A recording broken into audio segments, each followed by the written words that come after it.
Welcome back. We are back in the Subzero Wolf Bentwood kitchen with Chef Garth.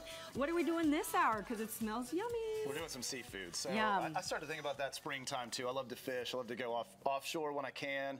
And just, I mean, the power of fresh seafood goes well with springtime. So we're going to add some veg to that. And this is kind of more of an Italian-inspired salsa verde. Sure. You know, here in Texas, I'm from Texas, we're used to that tomatillo based. Sure. This is going to be a little bit different. We're going to start with some tang. So salt goes well with seafood. These are some little baby pickles. How called cute is that? cornichons.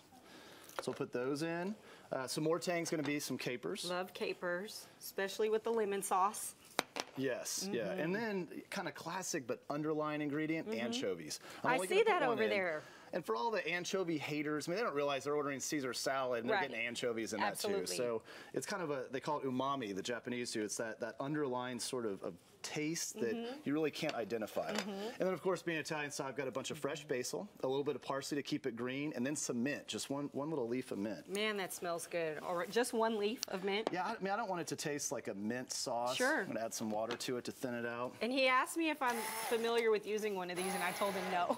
So that's why he's doing it. I think, didn't you mention I was going to have to replace your dress? Yeah, something along those lines. That was a pretty quick way to put me in charge of the stick blender. So this is, I got to get one of these for my kitchen, though. This is awesome. It is. Just like that, you got your sauce. That's amazing. Can I eat these? Absolutely. A little tangy, but they're crisp. That's what I love about them. So it's going to provide really some texture to that sauce. Smells so good. Well, we've got here some Gulf of Mexico jumbo lump crab. And that's going to be, I like this dish cold. You're going to see it hot. Okay. But you could go either way on it. I mean, I'll eat it either way. It's totally okay. You'll suffer through and for us. This is not the imitation crab meat you get at the store. This is the good stuff. This is not crab with a K. No. Right, exactly. All right, so. Oh, look, yum. So what do we have here? So these are some jumbo sea scallops. A lot of folks don't know how it works in terms of the size. These are called U10, which means they're less than 10 per pound.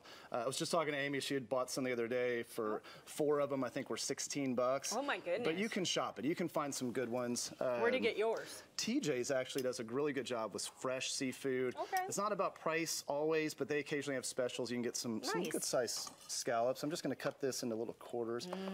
And I cook these with steam at a low temperature. And what that does, it makes sure that it's not going to overcook. So I can basically leave the seafood in there for a pretty good amount of time. The other seafood I'm putting in is some Gulf snapper. Gulf, oh, it smells so good. So we were talking about, what was the fish you said you're so fond of? I told him I had a Chilean sea bass. And what did you tell me? The Chilean sea bass is neither from Chile nor is it sea bass. And up until about 20, 30 years ago, it was actually used for fish sticks. So the frozen stuff that you can microwave for 4 minutes and it tastes just fine. Well, then some chefs ran across and they discovered how delicious and moist the fish was. And now it's selling for, what, $35 a pound?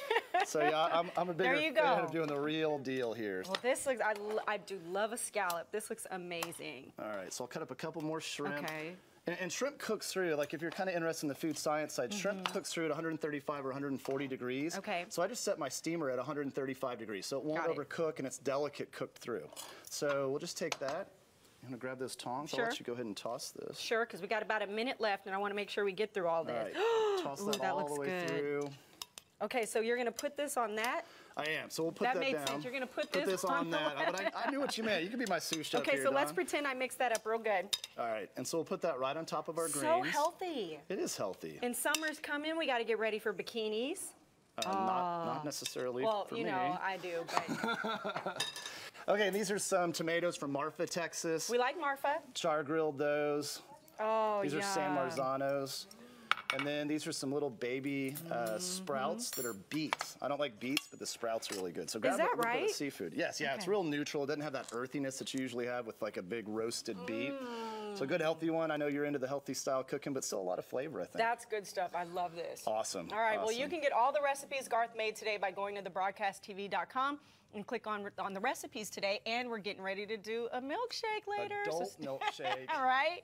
We're heading back over to the Broadcast Music Cafe to get another song from Larry Joe Taylor. Stay tuned while I eat.